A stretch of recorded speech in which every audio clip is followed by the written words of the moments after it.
ई classes bye Manish sir में एक बार फिर आपका स्वागत है। तो विद्यार्थियों, हम लोग पढ़ रहे हैं आर्थिक विकास और नियोजन के बारे में। अभी तक पिछले 2 वीडियोज़ में आप लोग देख चुके हैं विकास की अवधारणा क्या है और राष्ट्रीय आय और प्रति व्यक्ति आय के बारे में आप लोग बहुत अच्छे से समझ चुके होंगे। आज के इस वीडियो में हमको देखना है विकास के संकेतक या विकास के सूचकांक। तो चलिए हम बात शुरू करते हैं एक उदाहरण से या एक समझ से। आप लोग 3 परिवारों के बारे में सोचिए। एक परिवार जिसके पास बहुत पैसा है, गाड़ी है, बंगला है और भौतिक विलासिता की सभी चीज़ें हैं, लेकिन उस परिवार के पास में शिक्षा नहीं है, अनपढ़ लोग हैं वो, और स्वास्थ्य भी उतना अच्छा नहीं रहता है उनका, और परिवार के जो लोग हैं उनकी जीवन प्रत्याशा यानी उनकी लंबी आयु नहीं है। एक दूसरा परिवार है जिसके पास में पैसा धेला नहीं है, लेकिन शिक्षित है, स्वास्थ्य अच्छा है और लंबी आयु जीते हैं, लेकिन पैसे की तंगी रहती है। और एक परिवार ऐसा है जिसके पास पैसा भी है, शिक्षा भी है, अच्छा खाते पीते हैं, पोषक आहार लेते हैं, स्वास्थ्य अच्छा है, इस कारण से लंबी आयु है, और उनके पास में गाड़ी भी है, बंगला है, विलासिता की सारी चीज़ें हैं। तो अब इन 3 परिवारों में से आप किस परिवार को विकसित या संपन्न मानेंगे? सही, आप लोग सही सोच रहे हैं। इन 3 परिवारों में से जिसके पास खूब पैसा है लेकिन शिक्षा और स्वास्थ्य नहीं है, एक परिवार ऐसा है जिसके पास शिक्षा और स्वास्थ्य तो है लेकिन पैसे की तंगी है, लेकिन एक परिवार ऐसा है जिसके पास ये सब कुछ है। मतलब वह परिवार हमारी नज़रों में विकसित है, सुखी है और संपन्न भी है। तो बस यही स्थिति हमारे राष्ट्र के संदर्भ में होती है। जब विश्व के 189 देशों के बीच में ये तुलना की जाती है कि किस तरह से आखिर हमको ये तय करना है कि कौन सा देश विकसित है, कौन सा विकासशील है, कौन सा अविकसित है, तब हमको इन मापदंडों की ज़रूरत पड़ती है। इसी के बारे में इस वीडियो में हम जानेंगे और समझेंगे। बहुत ध्यान से एक एक शब्द को सुनिएगा और समझिएगा। विकास के संकेतक के अंतर्गत विश्व के विभिन्न देशों, जैसे 189 देश हैं लगभग जिनके बीच में ये तुलना होती है, के बीच में विकास के स्तर की तुलना करने के लिए, जैसे हमने वो 3 परिवारों की तुलना की, ऐसे 189 देशों के बीच में तुलना करनी है। इन देशों के बीच में राष्ट्रीय आय को एक माप के रूप में स्वीकार किया गया, एक संकेतक के रूप में स्वीकार किया जाता था। इस मापदंड के अनुसार जिस देश की राष्ट्रीय आय जितनी अधिक होगी वह देश उतना अधिक विकसित कहलाएगा। बात भी सही है कि जिसकी ज़्यादा आय वो उतना ज़्यादा विकसित। लेकिन आप लोगों को पता है कि राष्ट्रीय आय में क्या क्या जोड़ा जाता था और अब क्या क्या जोड़ा जा रहा है। तो किंतु क्या राष्ट्रीय आय विभिन्न देशों के बीच तुलना करने के लिए सही मापदंड हो सकता है क्या? तो हमारी किताब तो कहती नहीं, यह उपयुक्त माप नहीं हो सकता। अब नहीं हो सकता तो क्यों नहीं हो सकता? तो इसका कारण है कि अलग अलग देशों की जनसंख्या अलग अलग होती है और विकास के स्तर की माप के लिए जनसंख्या के आकार के महत्व को स्वीकार किया गया है। जनसंख्या के आकार का महत्व मतलब, क्योंकि राष्ट्रीय विकास जो है या विकास जो है वो जनसंख्या जनता के लिए ही तो हो रहा है, इसलिए राष्ट्रीय आय उपयुक्त मापदंड नहीं है। तो फिर क्या मापदंड होना चाहिए? तो चलो प्रति व्यक्ति आय को एक अच्छा मापदंड स्वीकार कर लिया गया।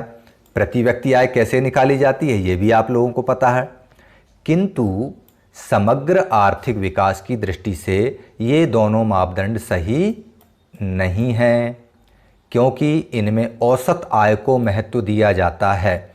औसत आय मतलब जैसे 1 लाख रुपए 5 लोग के बीच में अगर विभाजित किया जाए तो एक व्यक्ति की आय 20,000 रुपये होती है, लेकिन कमाने वाले यदि केवल 4 लोग हैं तो वो 5वें व्यक्ति का नहीं कमा रहा है, फिर भी उसकी आय 20,000 मान ली जाती है।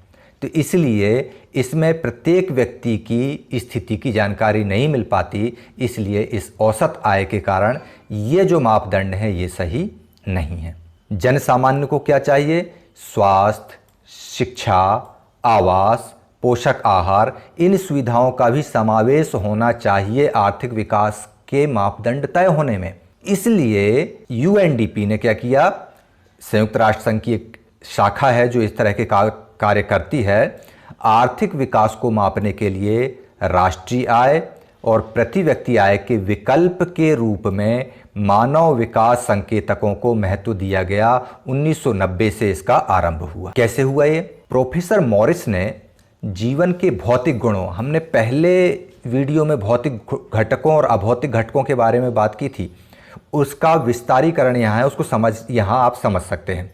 मॉरिस ने जीवन के भौतिक गुणों के सूचकांक का विकास किया और पॉल स्ट्रीटन ने मूलभूत आवश्यकता दृष्टिकोण को अपनाने पर जोर दिया। इन्हीं दोनों विचारों का समन्वय करके 1990 में संयुक्त राष्ट्र ने मानव विकास संकेतक या सूचकांक प्रकाशित किए। तभी से आर्थिक विकास के ये सूचकांक प्रतिवर्ष मानव विकास संकेतक रिपोर्ट में प्रकाशित हो रहे हैं। पिछले वर्ष भी दिसंबर 2019 में हुए। अब जैसा कि हमने बात की है कि मानव विकास संकेतकों में भौतिक और अभौतिक दोनों प्रकार के घटक सम्मिलित होते हैं, दोनों शामिल होते हैं। तो भौतिक घटक कौन कौन से होते हैं, ये दिमाग में आपके क्वेश्चन रेज हो रहा होगा, उठ रहा होगा। तो भौतिक घटक के रूप में सकल घरेलू उत्पाद को शामिल किया गया है। सकल घरेलू उत्पाद से तात्पर्य वो सेवाएं और उत्पादन का मौद्रिक मूल्य। और अभौतिक घटक में शिशु मृत्यु दर, जीवन की संभाव्यता और शैक्षणिक प्राप्तियां। अब ये सारी चीजें हमारे पास आ गईं, तो इनसे मानव विकास के संकेतकों का निर्माण होता कैसे होगा? मानव विकास के सूचक या संकेतकों के निर्माण में मानव विकास की 3 आधारभूत या बुनियादी आयामों का प्रयोग किया जाता है। पहला है जीवन प्रत्याशा, अर्थात एक लंबे और स्वस्थ जीवन के माप हेतु जीवन प्रत्याशा देखी जाती है कि किसी देश के नागरिक कितना लंबा और स्वस्थ जीवन जीते हैं। दूसरा देखा जाता है शिक्षा, अर्थात वयस्क साक्षरता दर और कुल नामांकन अनुपात। इसके बाद तीसरा देखा जाता है प्रति व्यक्ति आय, जो सकल घरेलू उत्पाद में हम समझ चुके हैं। मानव विकास की गणना हेतु उपरोक्त तीनों के लिए अलग अलग सूचक तैयार किए जाते हैं। इनका एक फार्मूला है, उस फार्मूले के आधार पर इन तीनों के सूचक तैयार कर लेंगे। पहला जीवन प्रत्याशा का, फिर शिक्षा का और फिर प्रति व्यक्ति आय का।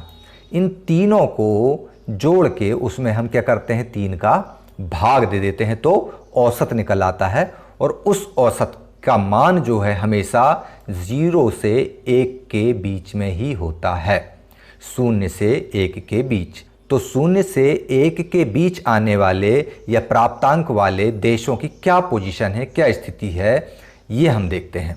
तो 0 से 1 के बीच प्राप्त अंकों के आधार पर देशों के विकास का स्तर निर्धारित होता है। यदि हमको 0.8 से 1 के बीच अंक प्राप्त होते हैं तो वे उच्च मानवीय विकास वाले देश हैं, जिनको हम विकसित देश कहते हैं, जैसे इंग्लैंड, संयुक्त राज्य अमेरिका, जापान इत्यादि।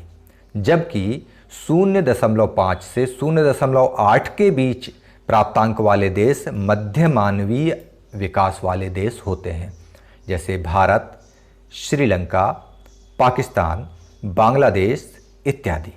जबकि 0 से 0.5 के बीच जो होते हैं वो अविकसित देश होते हैं, नाइजीरिया जैसे, युगांडा जैसे देश।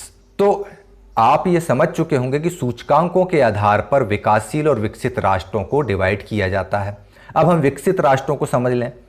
वे राष्ट्र जो अपने नागरिकों की भोजन, कपड़ा एवं मानवीय आवश्यकताओं की पूर्ति सरलता से कर रहे हैं, उन्हें इसके लिए बहुत ज़्यादा परिश्रम या बहुत ज़्यादा युक्तियां लगाने की ज़रूरत नहीं पड़ती हैं, जैसे वही संयुक्त राज्य America, USA, Japan and England, Norway इत्यादि देश। जबकि विकासशील देशों के हालात बड़े उल्टे हैं। वे राष्ट्र जो अपने नागरिकों की भरपेट भोजन उपलब्ध कराने में पूरी तरह सक्षम ना हो, पहनने को कपड़े भी सीमित मात्रा में हों एवं बेरोजगारी और अशिक्षा की स्थिति व्यापक हो, जैसे भारत, हालांकि इसकी स्थिति में अब सुधार हो रहा है, 2018 में यह 130वें स्थान पर था, 2019 में 129वें पे आ गया। हमारी किताब में 134वें नंबर पे इसका नाम दिया हुआ है। पाकिस्तान, बांग्लादेश, श्रीलंका ये देश हैं। अब जैसे इनमें अंतर अगर हमसे पूछा जाता है कि विकासशील देश और विकसित देशों में क्या अंतर है, तो अलग अलग मापदंड होते हैं। कृषि की स्थिति में अगर हम देखें तो विकसित देशों में कृषि की प्रधानता नहीं होती और कृषि की प्रधानता विकासशील देशों में होती है। प्राकृतिक संसाधनों का पूर्ण उपयोग करते हैं विकसित देश और विकासशील देश थोड़ा उपयोग करते हैं। यहाँ की प्रति व्यक्ति आय अधिक होती है और विकासशील देशों की कम होती है। पूंजी निर्माण की दर ऊंची होती है, यहाँ नीची होती है। उद्योग की प्रधानता होती है, यहाँ उद्योगों का अभाव होता है। बेरोजगारी विकसित देशों में न्यूनतम होगी और विकासशील देशों में अधिकतम होगी। बैंक, बीमा इनकी स्थिति विकसित होगी जबकि विकासशील देशों में कम विकसित होगी। ग्रामीण जनसंख्या विकसित देशों में कम होती है और विकासशील देशों में अधिक होती है। साक्षरता की दर, पूर्ण साक्षर होंगे विकसित देश जबकि विकासशील देश अल्प साक्षर होते हैं। तो ये तो हो गई 189 राष्ट्रों के बीच में विकसित और विकासशील देशों की भिन्नता।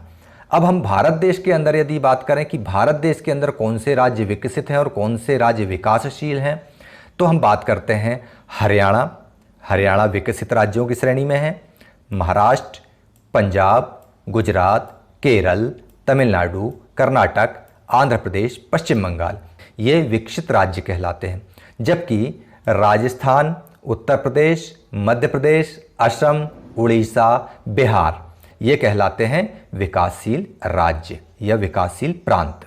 ये जो स्रोत है ये 2006-07 की स्थिति में है, 2019-20 में ये आंकड़े बदल गए हैं। तो संयुक्त राष्ट्र सूचकांकों में यूएनडीपी द्वारा जो हर वर्ष मानव विकास सूचकांक जारी किए जाते हैं उनमें जैसे कि मैं बता चुका हूँ भारत की स्थिति साल दर साल सुधरते जा रही है। और इंडिया विज़न जिसमें हमने अपने आप को विकसित रखने के एक मापदंड 2003 में तय किए थे, इसके संबंध में हम आर्थिक नियोजन को लेकर के अगले वीडियो में चर्चा करेंगे। अब आप सभी लोग इस वीडियो को बहुत अच्छे से सुन चुके, देख चुके, समझ चुके। अब बारी है 5 सामान्य प्रश्नों को हल करने की। इन 5 प्रश्नों को हल कीजिए और अपने शिक्षक से जांच कराइए और मुझे इजाज़त दीजिए अगले वीडियो तक के लिए। तब तक आप पिछले सारे वीडियोस देखिए और प्रश्नावली हल करते रहिए। जय हिंद।